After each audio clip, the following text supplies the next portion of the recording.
So hey everyone, welcome back to day 6 of Introduction to Java. Today we're going to talk about arrays, which is how we store information into a list. So what is an array? An array is a data structure containing a number of data values that are all the same type. So for example, we can see in the top example in A, they are all integers or numbers, and in B, they are all strings, but in C, it's wrong because it includes strings and integers. So here are some properties of an array. It is static, which means that the size of the array cannot change. So once you make it a certain size, you cannot increase the size or decrease it later on. It is zero-based indexing, like most of Java, which means that the first value starts at 0, not the traditional one. It is homogeneous, it means that it's made of a single type. So here's the first method of creating an array. We start with the data type with the hard square brackets, the name of the array, and then an equal sign, the curly brackets, and then the items inside. So this starts an array with some values already. The second method is, again, we start with the data type, the hard brackets, and then a name for the array, an equal sign, and then new. Int, that would be the data type, but if it would be string data type, then that would not be int, it would be string. And then we have hard bracket and the size, so that would be a number. So if we want the array to be, it can hold 5 things, then the size would be 5. So this creates an array that is empty but has a starting size that again cannot be changed. So here's an example of how it would look in a code.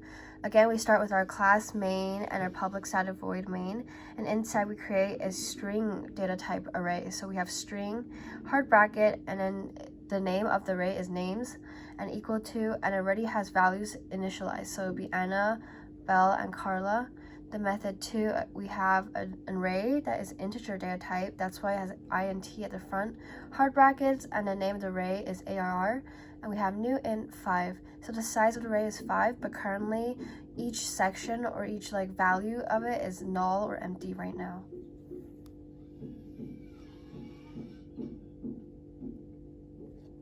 So how to use an array? To access an element or value in an array, we have the array name and then a hard bracket and then the index or position of that value. So for example, we have an array named names, and then we want to get the first value of the array. Since array starts at index 0, the first value would be 0. Hence, it is 0 inside the hard bracket. For the second way is to change an element in an array. So we have array name, hard bracket, the position where we want to change it, equal to new value. So an example, we have names, hard bracket 0 equals string Bob. And so whatever that value was in position 0, now it is Bob. How to sort an array? We have arrays, notice the capitalization A, and then .sort, and inside the array name. So example would be arrays.sort with an array that's named names. We have printing array, which is to print out all the value inside array. We would have arrays.toString, and then the array name. And example, we have the array name as names. So notice how we can't just do print and then the array name like how we traditionally used to do for other parts. That's because Java will actually print out a bunch of random letters that, although it looks random, it's not random. Java's printing out the location of the array, but to us, that's not what we want. We want the value and what's in the array, and we want it printed out like that. Hence, we have to do the toString method. And for the length of the array or the size of the array, we have array name, like the name of the array, .length, and that's how we print out. So if an array can store 5 values, then its length would be 5. So here's an example. We have our array that is integer data type, ARR, with the values already initialized inside 42691, and then at position, the first position, that's why we have ARR 0, we're going to change it to 3. So now when we print that value out, it's no longer 4, it's 3 in position 0, or the first position. And then we have arrays.sort, and then we print out the array, that prints out 42, and then we're going to sort the array, and then we're going to print out the array and its length. That's why we print out 5, because there are 5 values in the array. And finally, we print out the array to string, so we print out the array how it looks like. So that'll be 42691.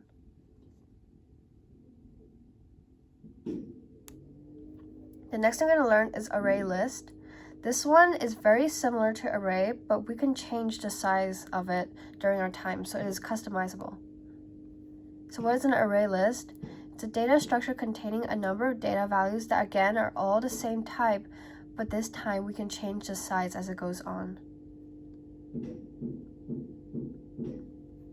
So we have our difference clearly outlined here. Array is a fixed size, once created, cannot change.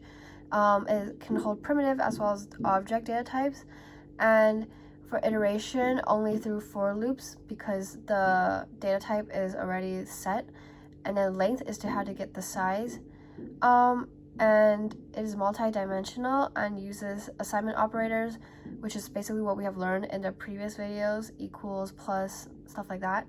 ArrayList, it is resizable. That's the main difference. Most important difference is we can change the size. And also it can only hold objects. And to get the size instead of length, we do dot size with the empty parentheses method.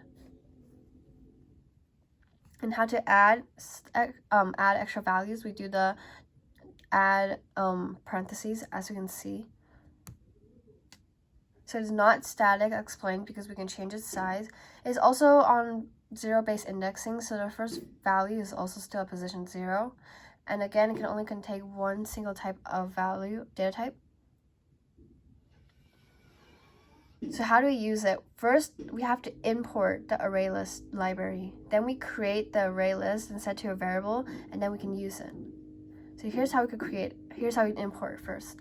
We do import like usual, and then the library location is, again, capitalization matters, so _all java.util.star. And then we create a variable and assign it to a new array list. We have list and then the data type inside the two arrow triangle pointing thing.